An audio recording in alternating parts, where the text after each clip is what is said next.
Let's look at this very interesting hack that can easily add 15 to 30 points to your score. Here, you're given two linear equations, and linear equations is a huge part of the SAT test. Now, instead of asking for the individual X or Y values, you're asked usually for a combination of X and Y.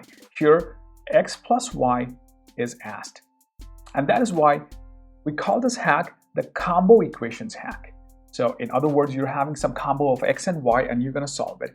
And usually, many students will try to look at these equations and just immediately go for either the elimination or substitution method, and it will take a little bit of time, but our hack is just totally going to save you a lot of time on this. And here's how it goes. As soon as you see a combination being asked here, which is X plus Y or X plus 4Y, all you've got to do is try to subtract this lower equation from the upper one. So let's subtract this lower from the upper one. So on the left-hand side, when you subtract 2x from 3x, you're going to get x over here. When you subtract 3y from 4y, you get 4y minus 3y, of course, is positive y, and you're going to get a plus sign.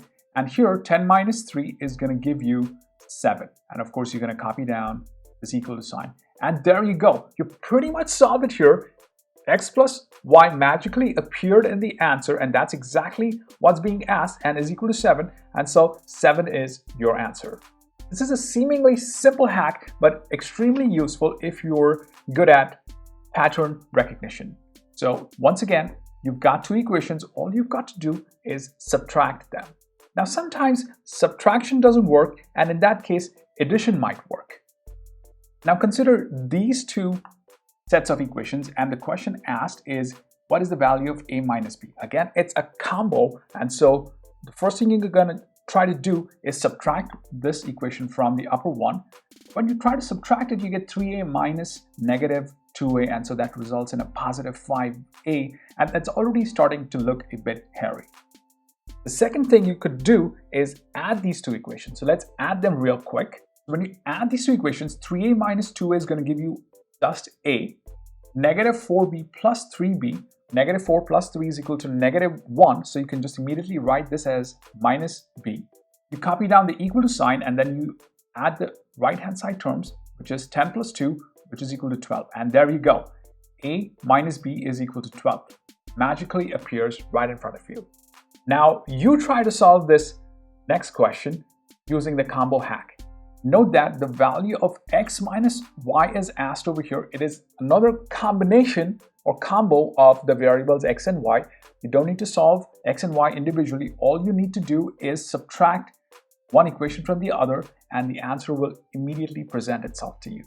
I'll wait here for a few seconds for your answer.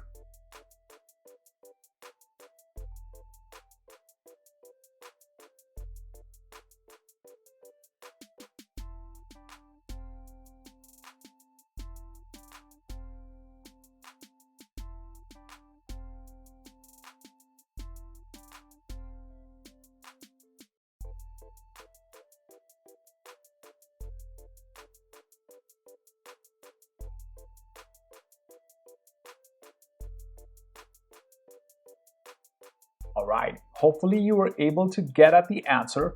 All you need to do is just subtract this second equation from the first. So I'm just going to draw this line over here. Subtract each of these terms from each other. So you get 4x minus 3x is equal to 1x, or x. A bit hairy over here. 2y minus 3y is going to be negative y. You can already see the left-hand side is equal to x minus y here. And then the right-hand side is going to be equal to 9 minus 5, which is equal to 4. And so you can see 4 is the answer.